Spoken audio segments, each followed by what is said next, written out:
Welcome back to English with Dry. This is Mr. Azad, and today we're looking at the AQA Language Paper 1, which is all about creative writing and fictional texts. Now, in this exam, as your teachers would have told you, you get one fictional source and you get an hour and 45 to answer 4 questions in section A and then a creative writing question in section B. Now, in terms of dividing the timings, I usually tell my students to spend at least 1 hour on section A and then 45 minutes in section B. So in this video, you will be coming along with me and approaching a question in 1 hour, and we'll see how we get on. So hopefully you get some good practice for the exam. So what I'll have with me is a timer to time the whole thing, so you know that this is realistic and it's doable. So you've just been given the exam paper, and this would be closed, of course. You wouldn't see the text for this long. And what we're going to do is we're going to start the 1 hour timer just to show what you need to do and when.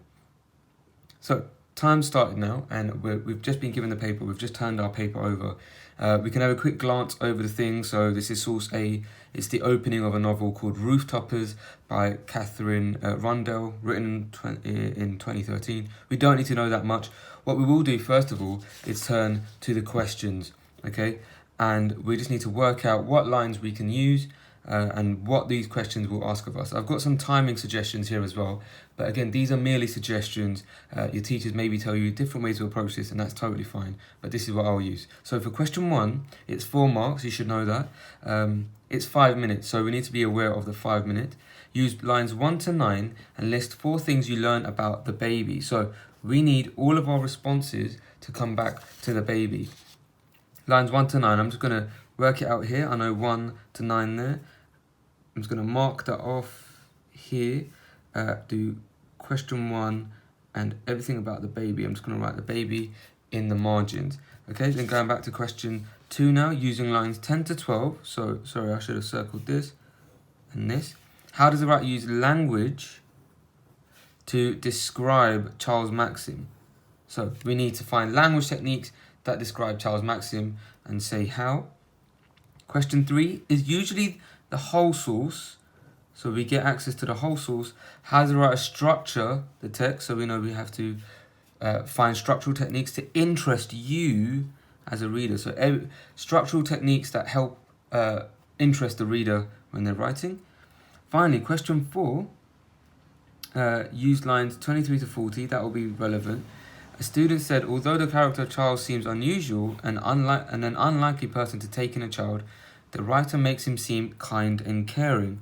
So in our response, we need to, within those lines, agree or disagree. To what extent do you agree that the writer makes Charles seem kind and caring? So everything we say will either agree that Charles is kind and caring or won't agree with that point. Okay, so I'm just going to quickly mark off question 2, 10 to 22. So that's this line here, all the way down here. And I'm going to write question 2, and I'm going to write Charles' maxim, because that's what the question wants me to find. Question 3 is fine as the whole text. And question 4 is 23 to 40, which is just down here. So about there and then all the way to the end usually. And that's question 4. And then I'm just going to write kind and caring. Okay, so that's what I've done so far. Now it's 57 minutes. We're 3 minutes into the exam of section A, so we do need to hurry up. Normally we get about 10 minutes to read, so we're currently into our reading time right now. So I'm just going to turn that back on. Okay, now let's read it. We've got 6 minutes to read it, and we'll identify some of the answers as we go along. So, on the morning of its first birthday, a baby was found floating in a cello case in the middle of the English River. Immediately, I know that this is one thing I can mention for my question 1, that the baby was found in a cello case. It was the only living thing for miles, just the baby, some dining room chairs, and the tip of a ship disappearing into the ocean. There had been music in the dining hall, and it was music so loud and so good that nobody had noticed the water flooding in over the carpet. The violins went on, soaring for some time after the screaming had begun. Sometimes the shriek of a passenger would duet with a high C. The baby was found wrapped for warmth in a musical score of Beethoven's symphony. So, the baby was found wrapped in musical paper, is what I would write. It had drifted almost a mile from the ship, and it was the last to be rescued. The baby was the last to be rescued in a ship. And also there's something else here. It was the only living thing for miles. So the baby was the only living thing for miles. Okay, so I've identified my 4 points for question 1, so that's my 4 marks, hopefully, and I'm going to read on. The man who lifted it into the rescue boat was a fellow passenger and a scholar. It is a scholar's job to notice things. So immediately we understand that the man who's going to save her is quite observant. He noticed that it was a girl with a hair the colour of lightning and the smile of a shy person. Think of nighttime with a speaking voice, or think how moonlight might talk, or think of ink if ink had vocal cords. Okay, so some personification going on there. Maybe the writer personifies the moonlight and nighttime to help describe Charles Maxim. Give those things a narrow, aristocratic face with hooked eyebrows and long arms and legs, and that is what the baby saw as she was lifted out of her cello case and up into safety. Now look at this description: a narrow, aristocratic face, hooked eyebrows, and long arms. You could say something about the adjectives there.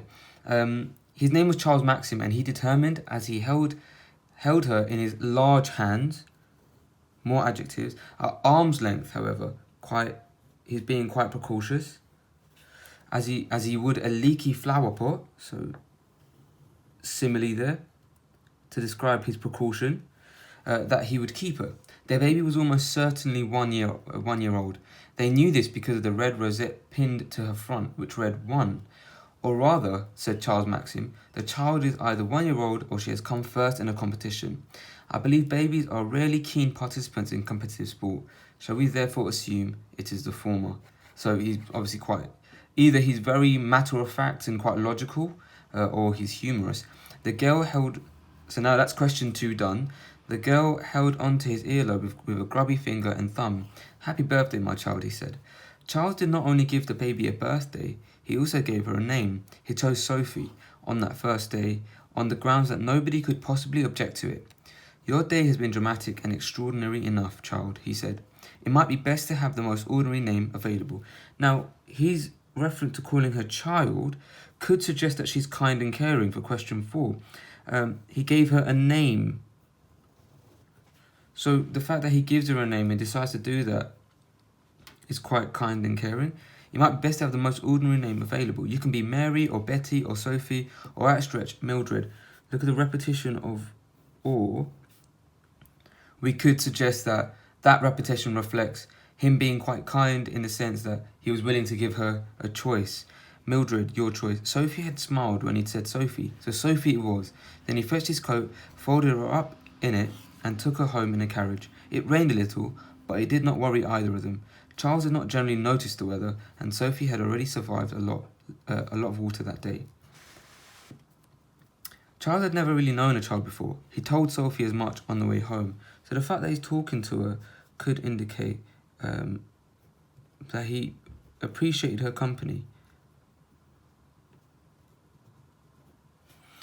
I do, I'm afraid, understand books far more readily than I understand people. Books are so easy to get along with. The carriage ride took 4 hours. Charles had Sophie on the very edge of his knee and told her about himself, as though she were an acquaintance at a tea party. We could disagree with the point made by the student and claim that actually he's not that kind and caring because he keeps it at the very edge of his knee. So there's a lack of care and attention there. But then that could be, again, you could argue against that, as though she were acquainted at a tea party, that simile again to suggest that he is quite familiar with her immediately. He was 36 years old and 6'3". He spoke English to people and French to cats and Latin to the birds. He had once nearly killed himself trying to read and ride a horse at the same time. But I'll be more careful, he said, now that there is you, little cello child. So the alliteration here, that statement alone, now that there is you, is, you know, symbolic of him being now kind and caring, more so than he would have been before. Charles's home was beautiful, but it was not safe. It was all staircases and slippery floorboards and sharp corners. I'll buy some smaller chairs, he said, and we'll have thick red carpets. Although, how does one go about acquiring carpets? I don't suppose you know. So just the fact that he's willing to adapt and make changes to his house. I'll buy some smaller chairs, he says. That phrase alone shows how he's willing to adjust his lifestyle for this newly acquired baby. Unsurprisingly, Sophie did not answer.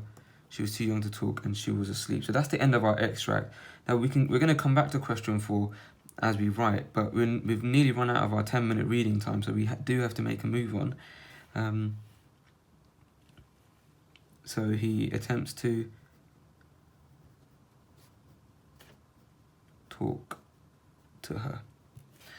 And he almost treats her as an equal there, not as a baby, although it could possibly because Charles is not that familiar with how to treat a baby or how to talk to people in general.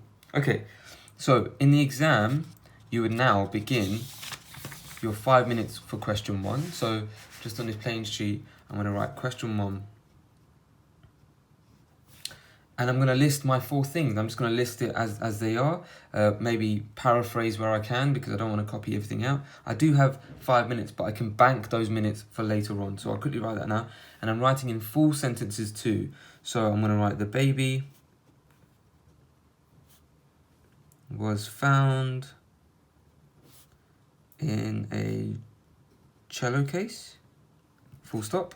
My second point is that the baby was the only living thing for miles. Full stop. The baby was found wrapped in a musical sheet. And finally, the baby was the last to be rescued. Okay, so that's my 4 things. Again, I've directly taken them. I'm going to pause the time here. Pause at 48:15. Now, we're 2 minutes in. We've got 3 minutes that we've banked now. Hopefully, those are the right answers. But now we'll move on to question 2. But we'll do that in the next video. Thank you for watching.